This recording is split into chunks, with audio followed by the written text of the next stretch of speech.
section in this miscellaneous application, paragraph 3, they must have said under which mandate they are coming before this court. Don't give him answers. Don't give him answers. And these are witness. These are witness now. He's not an advocate.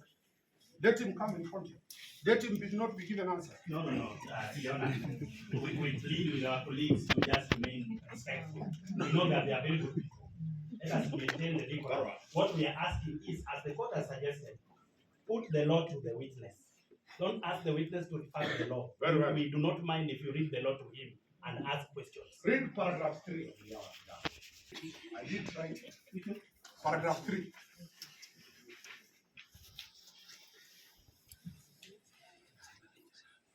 As investigations by Ipoa are pursuant to section 6A, 7.1 and 25.1 of the Ipoa Act. Is that the law? Yes. Is that a fact or that is the law? That is a fact as per this. And that's what I'm saying. Yes. You have quoted the law. True. Yes. Therefore, it is not wrong to ask you a question of law because it is you as in the affidavit taught the law. Give me the law that gives you mandate to investigate a person who died in a police sector. That is simple. I have indicated the sections 6.1, 7. Tell the court. Just tell the court. Yeah, hold on. I have indicated section 6A, 7.1 and 25.1 of the Ipoa. Could you kindly read to the court those sections that gives you that mandate?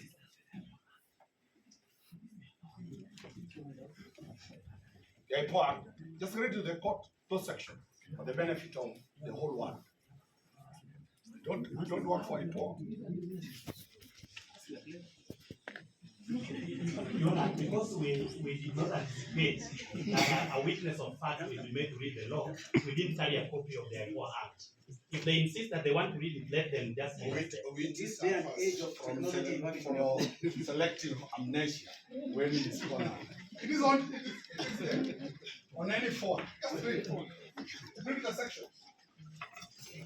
6. You read. Section 6, Your Honor talks about functions of the authority. Yes. Here means Ipoa. That the functions of the authority shall be 6A, investigate any complaints related to disciplinary or criminal offenses committed by any member of the service, whether on its own motion or on receipt of a complaint, and make recommendations to the relevant authorities, including recommendations for prosecution, compensation, internal disciplinary action, or any other appropriate relief, and shall make public the response received to these recommendations. Shall I continue? Yeah, anywhere where the death of a person in police specifically, that's all. My question is specific.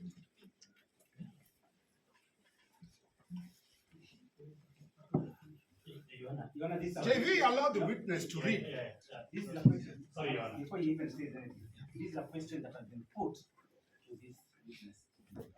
It is about what he has said in his affidavit. He is being asked to justify why he is here and what gives him the powers.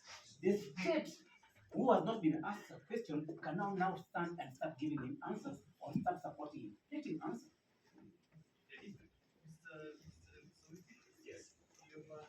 Yes, Your Honor, just on the section 6 has been referred to in the affidavit. The witness has been asked to read, he has read the affidavit.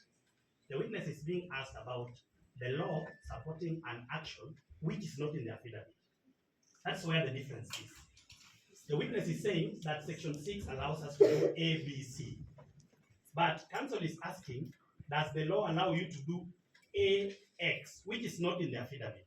We believe that by him having cited to us the paragraphs you would ask questions on, asking the witness about the law allowing you to investigate deaths in cell, which we have not referred to in the affidavit, is going outside the affidavit, but we would be guided.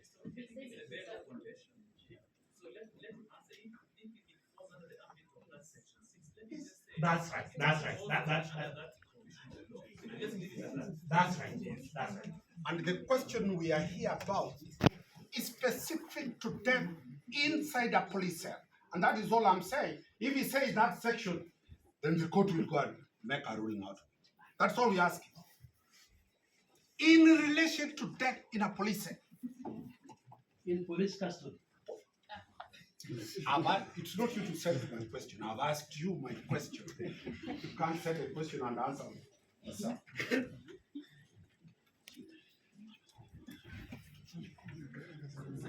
Yes. If it's not there, it's not there. The question is, do you have the powers to investigate?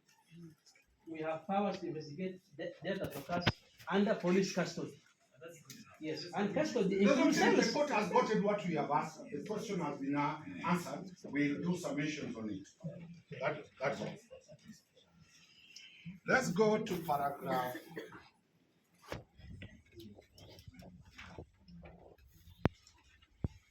paragraph 7.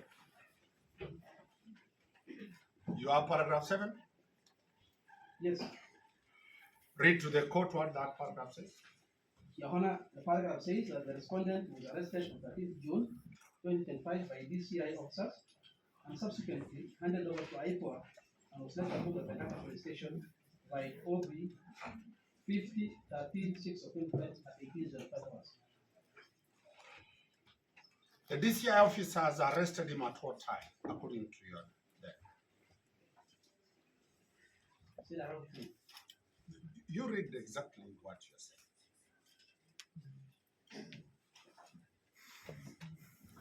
Not indicated the time.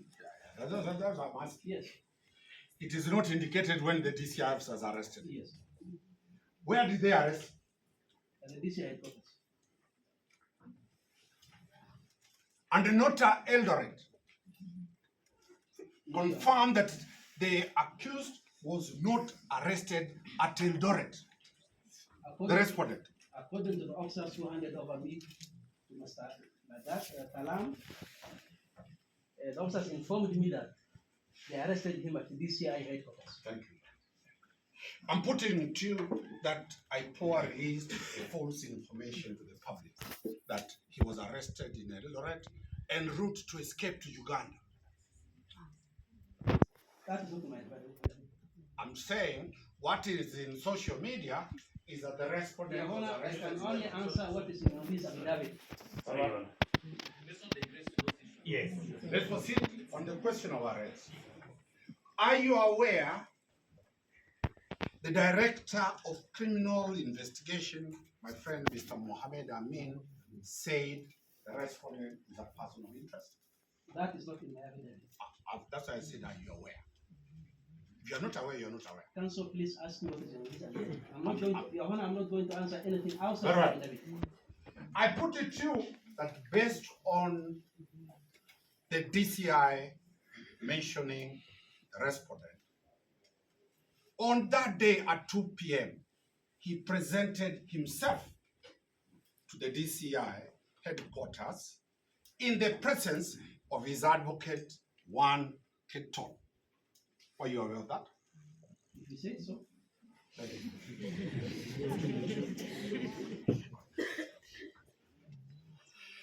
And the DCI authorized his officers together with the advocate to present the respondent to Ipoa headquarters. Your Honor, you have said time and again. I'm putting it to you. Please, You don't need to answer. Please answer me ask me what is in my affidavit. Let's stop sharing this counsel. Counsel, There's no I've only put it to you. I've not asked you a question. Is it in my affidavit? I'm The putting question it I'm to you. asking to you is it in my affidavit? For the No, benefit no. of the court, I'm putting it to you, then I'll ask you where you are saying you are arrested. Your Honor, I will decline to answer anything which is not in my I've not asked. I've not asked. Then please ask. I put it to you that the officers handed over the respondent to Ipoa in the presence of Mr. Keto. So I put it to you for the record purposes. Samson Talam was brought to Ipoa head office by DCI officers.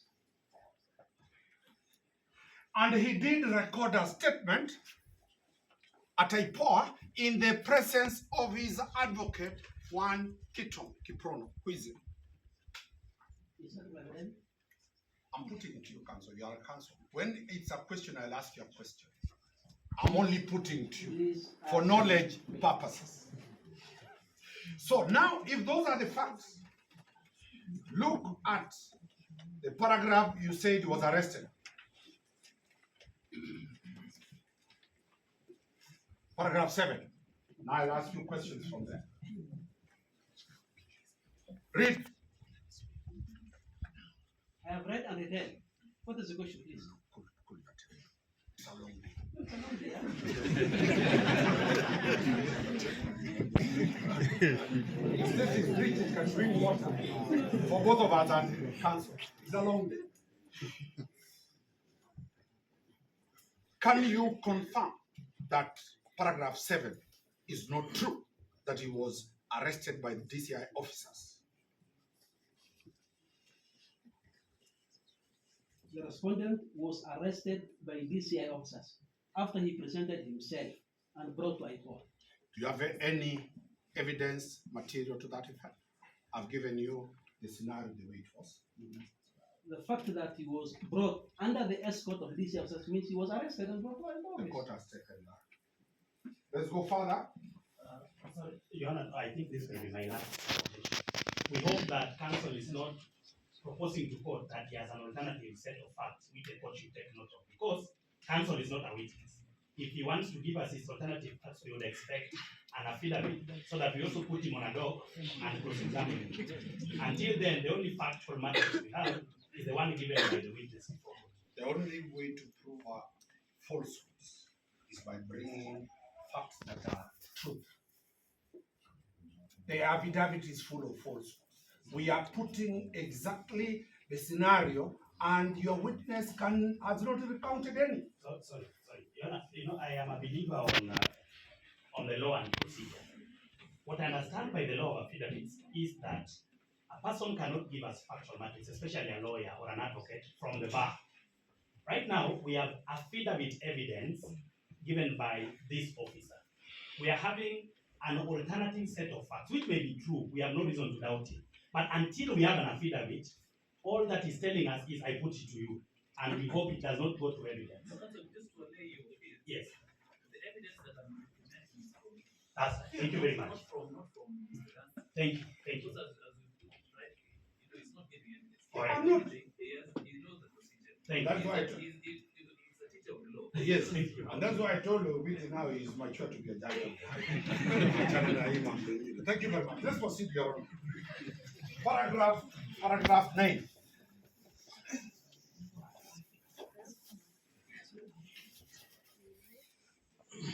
Yes, Your Honor. Paragraph 9. Yes.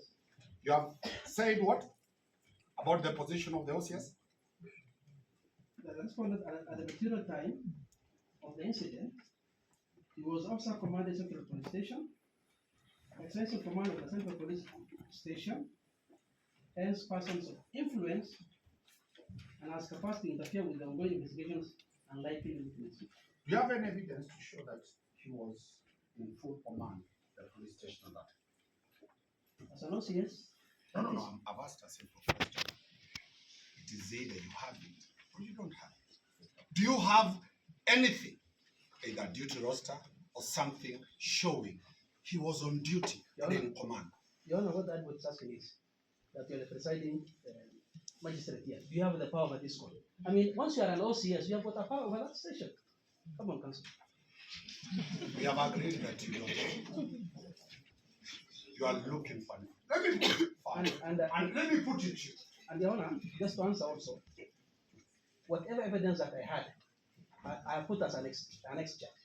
Anything else which is not here is purposely done to safeguard, first of all, the integrity of the investigations. And they will be provided at the most relevant time. I'm well aware that this will not be the forum where those charges will be prepared. Yes. And I've asked a simple question. Yes. Among the annexures, There are have none. you produced an annexure showing he was in command of the police station at the time the offense was committed? I recorded his statement and he confirmed that at the time of the incident, he was the officer commanding station at Central Police Station, in the presence of his lawyer. I have not attached in this affidavit. Simple. The answer is clear, you have not attacked. All that's what you are looking for. It's not attached there. And maybe to answer your question, any other attachment we ask is not there, save for the OB extract. Just don't go. Relax. And you are a lawyer. When I say I put it to you, don't respond. I've not asked any question. And I put Why are you putting in the first No, place?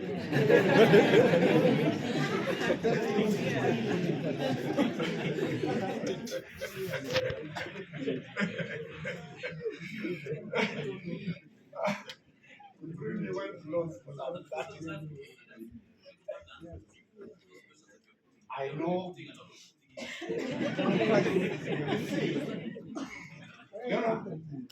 We have our own legal team.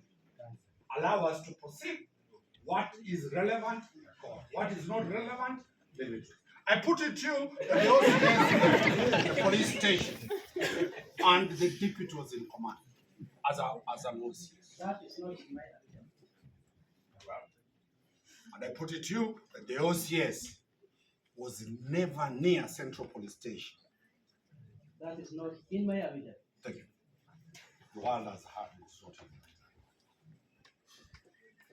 in. Let's go. Paragraph 15. On the question of him likely to plan. You're there? Yes. We have agreed there is no any material presented. Yes, nothing Thank you. attached. Let's proceed. Paragraph 10. You go back. Oh, I asked you paragraph 15. Yes. I'm going to paragraph 16. Sorry.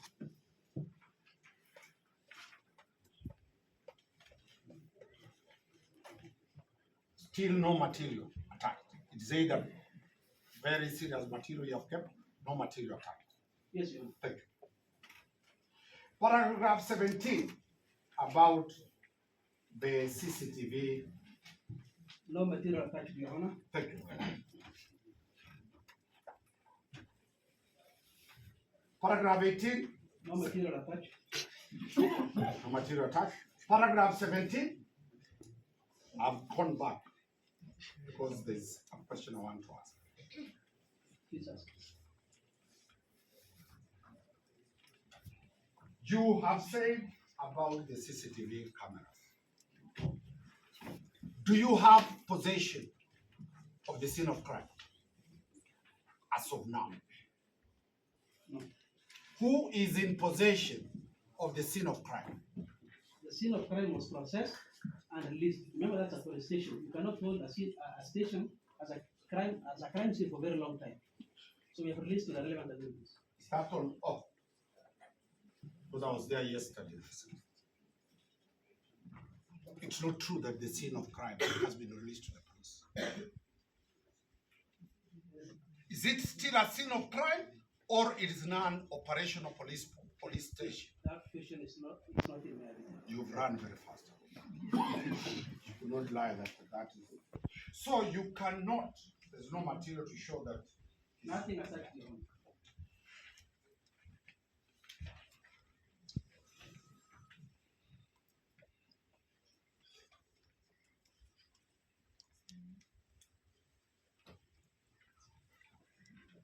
Paragraph 19.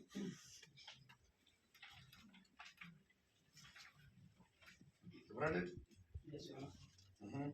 And 21, they are the same. What's the question? No material attached. There is no material attached. Yes. That's very, very critical to us. Paragraph 22. I still ask you this question about the blue code of silence. I will refer you to the High Court decision. Tell the court. This is a lawyer. He knows High Court decision. Court for appeal decision. Give the court that decision. In the Titus Ngamau case, 2020. It's the first one coined by the judge who was dealing with that. And I remind you, Cliff is the one who argued that matter. Yes. He's here. He'll face you over that matter. He's the one who argued that matter. Cliff will deal with the blue code. Paragraph 23. You are now providing reasons as to why you want him to be detained for 21 days. True? From paragraph 21, 23. Yes, Your Honor. What is the reason you want to detain him in paragraph 23? That we have to record critical witness statements. Very well. Is his presence required physically when you are recording statements from other people? His detention is required so he doesn't interfere with the witnesses. About recording statement and interference are two things. Wakili, I've I've asked one responded to your question. The reason as to why I'm seeking that prayer is to have him detained so he doesn't interfere with the witnesses. Very well. Does he know the witnesses? Them being police officers, I would say yes.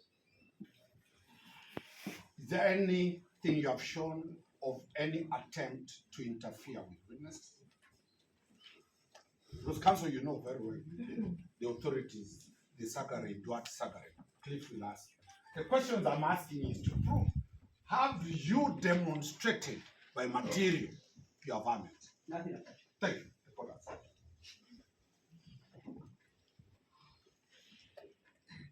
Paragraph 24. What are you addressing? That we are saying if released, his security is not guaranteed due to the public anger demonstrated by the case. Come again? Repeat. I just read what is the legal.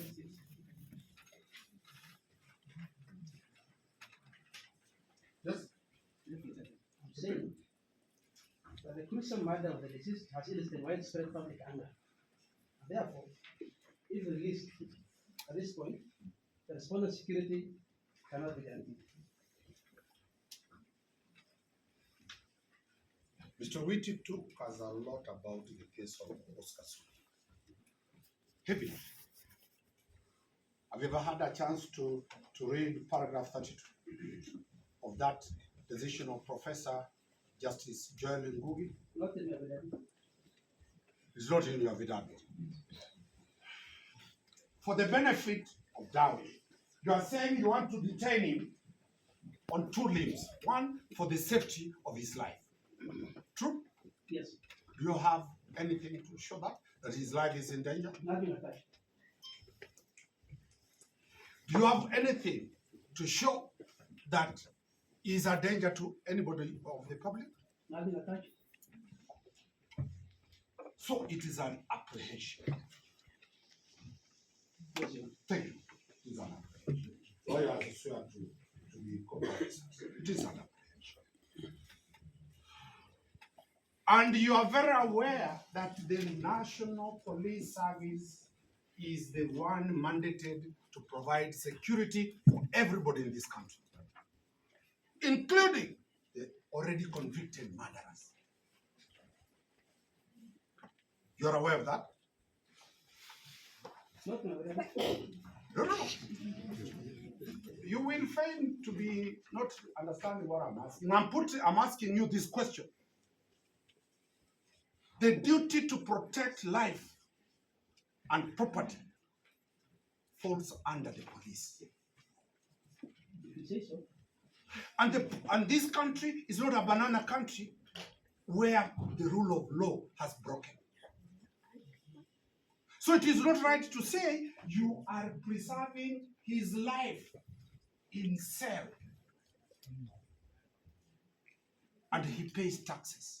Everybody pays taxes to be protected. And that it will be dealt with in the cases that I've talked about. Now, what other reason do you need him in cell to detain him for 21 days? What do you specifically want him to do? All I'm stated in my evidence. Is there any other reason we have not dealt with? Everything I require, I have indicated in the Confirm you have his phones. his phone. His phone, you have it. Yes. And you are seeking this court. Did you have the court order to possess that phone? I don't need the court order to process a phone. Do you need a court order to get access to the phone? Yes, I do. Where is the provision that does not allow you to have authority to possess? Yona, sure. Oh, wait, allow Sorry, no. Yona, where is the provision that does not allow you? Surely. Where is You the are asking provision? for a provision which does not allow you. It's a negative provision, does not exist in our law. They should tell us the positive provision, and council can put it. He can continue putting it to him that this provision does not allow you, not the negative provision. I'm rephrasing. You know, which has a problem is preparing for the junction. It's not akin to this matter. You need him 21 days for the sole purpose of granting access. Is it him who grants access or the court? No, Your Honor. Who grants? I need the 21 days to complete my investigation. I've asked a question specific. Do you need my client in cells for the purpose of analyzing the phone? I need your client in custody for 21 days to complete my investigation. I've asked a simple question. Is there any role he's required to do in forensic analysis of our phone? I'm not an expert in forensic analysis, so I cannot say. So, your varmints are not based on any scientific, because you never consulted a forensic expert? It is you swearing 21 days. Yes. And I've asked you, should the court, why 21 days? Why do you need him specifically? Your Honor, the issue is not about only phone extraction. It's not only about phone analysis. What else? I have said to complete my entire investigations that entail so many things. Among them, what you have stated.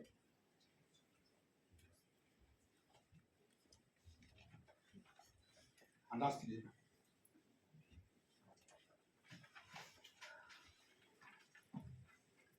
You have already attached the order in your application.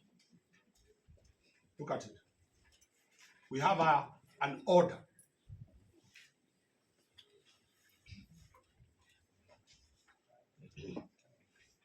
True.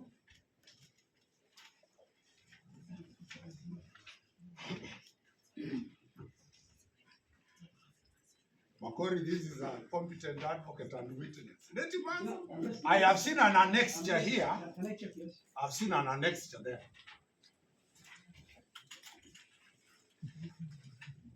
We were given an annexure that has. Is it yours? Yes. Or it is on it?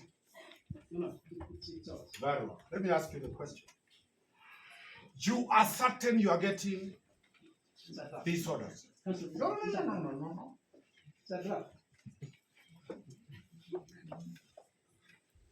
Which is saying, is the office of the DPP or Ipoa that gives the orders, or is the land report?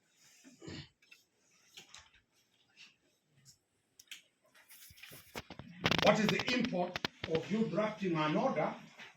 Is it a formality that in this court already you have decided, not the court to decide? Who decides? I hope it ceases from being I hope the law. we can save time by admitting that the application was drawn by the office of the DPP. What we have annexed as an order is a draft order. It is not the first time today, the 6th, it has been done since I was a law student at the University of Nairobi, where we do draft orders. The court can reject it, it's not binding on the court. So that we save time for counsel and his client. We Which have only for good practice. we admit that Avoid doing the judicial work. Leave the courts to do their work. Let's not delve so much on that. Yes. I think what Mr. Wick is saying is just a practice that they have adopted in the DPP's name, which is not a good practice. It is not good practice. So let's leave it at that. If I started that office, I wouldn't allow it. But I was chased. Thank you very much. Let me allow Mr. Kangai to proceed.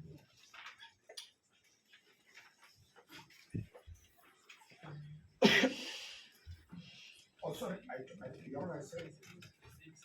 If an advocate is not allowed to talk by his tone down, put Mr. Shadrach on board. He has just left class to come out. He was teaching. He is late on the floor.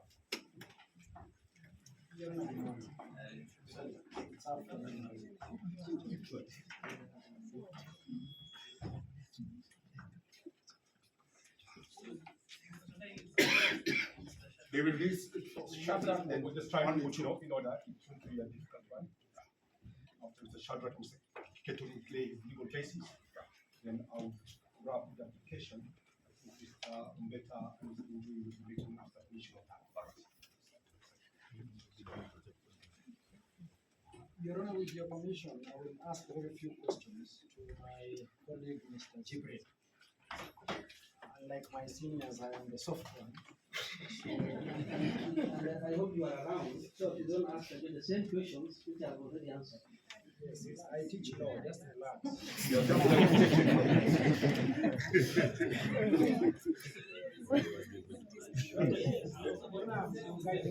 The problem is this body. Cliff, make sure he eats well. Thank you. Thank you.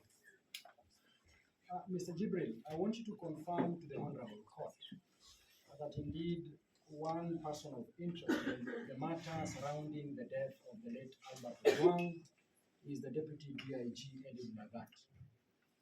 Please, keep the question. I want you to confirm to the Honorable Court that the late Albert Ojwang was arrested pursuant to a complaint made by the DIG, Mr. Eliud Lagat. Yes, Your Honor. Thank you. You also want to confirm to the court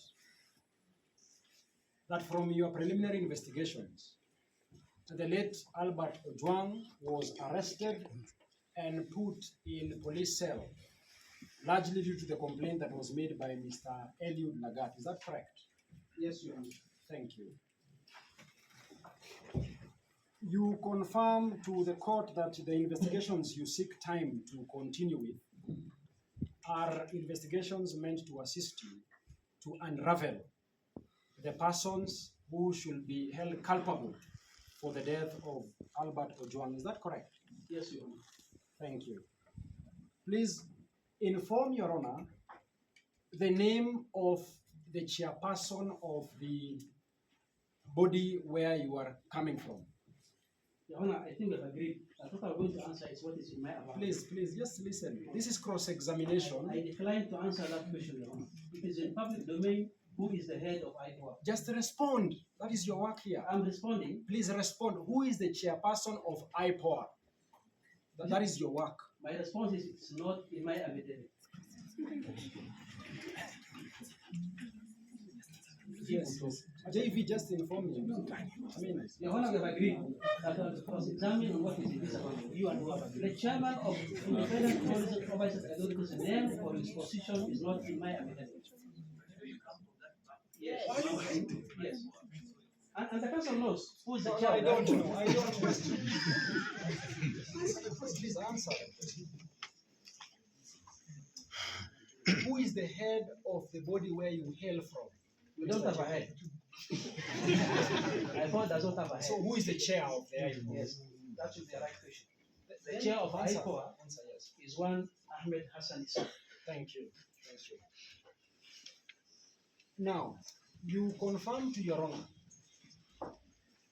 that there was a joint press conference on the 9th day of June 2025. Is that correct?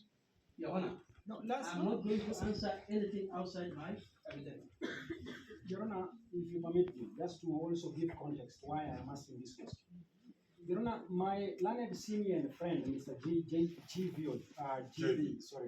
JV Owiti, went to a very large extent in explaining the authority that was made by my Lord Professor Joel Ngugi in the Post-Kasuli case. Some of the parameters that were set by the Honorable Court were two. I think that is paragraph 24 of that authority. On the question about bad faith, the question about exceptional circumstances, and lastly, the balance of the quadruple rights that the court should look at. One of the items that we have a duty and responsibility to prove to you is to demonstrate to you that indeed there is an element of bad faith in the application that has been made before you. And that is why my questions are aimed at eliciting some of these facts based on the evidence that is going to present before you. So, Your Honor, I plead with humility that counsel, my colleague, I even suppose he's my senior should just be kind enough to respond. Yes, looks are deceitful, but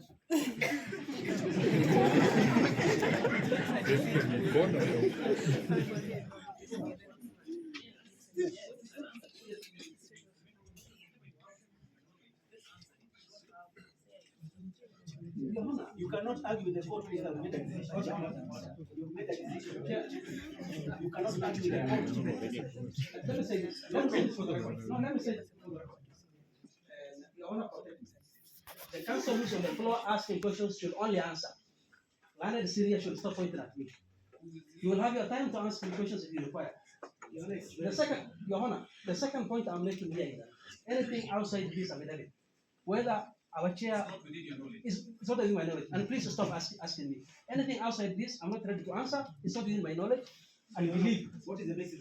What happens to your ruling? And after all, Your Honor, the application we are making is about the extension of continued detention of the suspect. This is bad. It's not about what happened on the backyard. What you are pointing is bad faith. Talk to Jim. We are done for 2 minutes. He gets advice by Masori and the others.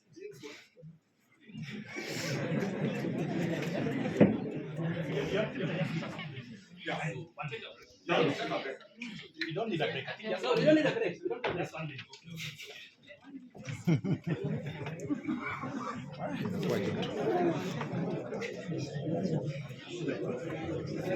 Ukikoroga kidogo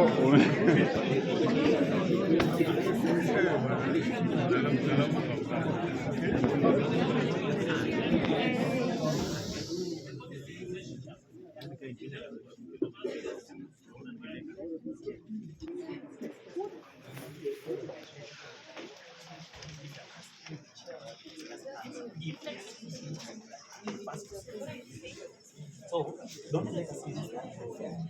Yes, that's what they're doing.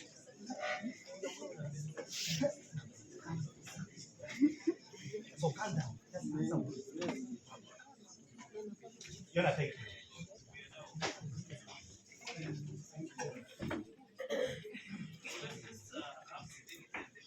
Yes. thank you.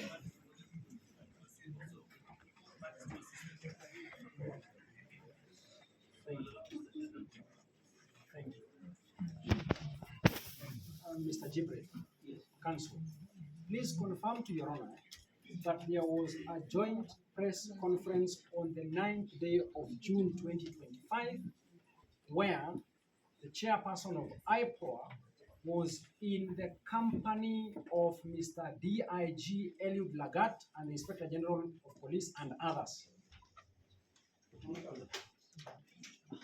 You are not aware. Thank you.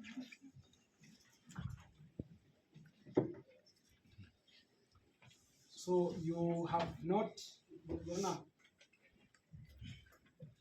you have no information that indeed your chairperson held a joint press conference with one of the persons who's been constantly mentioned in the death of the late Albert Ojwang. You have no information, isn't it?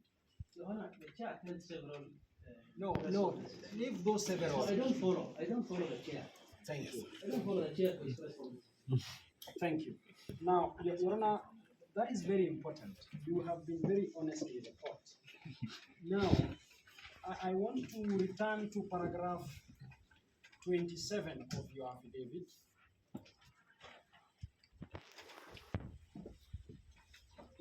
Yes, paragraph 27. You have made mention that the reason why you are inviting the court to order the pre-charge detention of the suspect before court is because you have fear that he might run away from the jurisdiction of this court, isn't it? Yes. Have you, in your well-elaborate affidavit, demonstrated an instance where probably he was invited, he never turned up, or you have proof that he has already booked a ticket to a certain foreign land that you have presented before court? That is not in my mind. No, you have in your not No, I'm saying, yes. the answer that I was looking for is not in my mind. No, I am asking a very straightforward question likely to attract a yes or no. I am asking you again. In lieu of your paragraph 27, on the question about the temptation by the suspect to run away from the jurisdiction of this court, if allowed his liberty, have you provided before this court No, any material? no, You don't have any material. no. Thank you. Your Honor, that should be all for me. Thank you.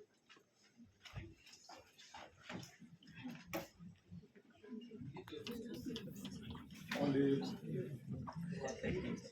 his discharge is Keaton will lay the basis for our next line of approach.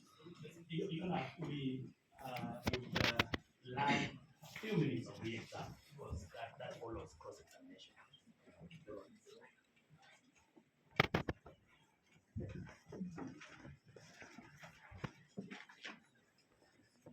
Mr. Jibril, Yes, Your Honor. my work is to calm you down completely. And make you smile. Actually, I'm calm and composed. I'm glad. Thank you. Now, I will limit my questions back to the contents of your affidavit, many times by paraphrasing. What is the basis of your request for detention continuing in one line? To complete my investigations. On a scale of 0 to 100%, how much could you, by approximation, attach to your investigations up to now on a scale of 0 to 100%? Doesn't have to be accurate approximation. 49%. 49%. So I can mathematically say this as direct evidence that you're saying there is 51% of investigations to be done. Yes, sir.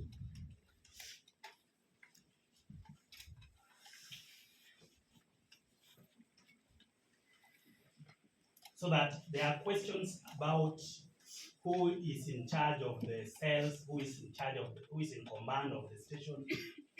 Do those questions relate to the remainder of your investigations? Yes, they do.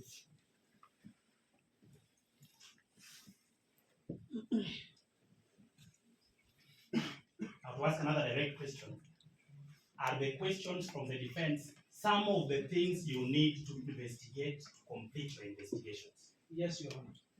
Thank you very much, Your Honor. I'll hand over to Mr. Johnson.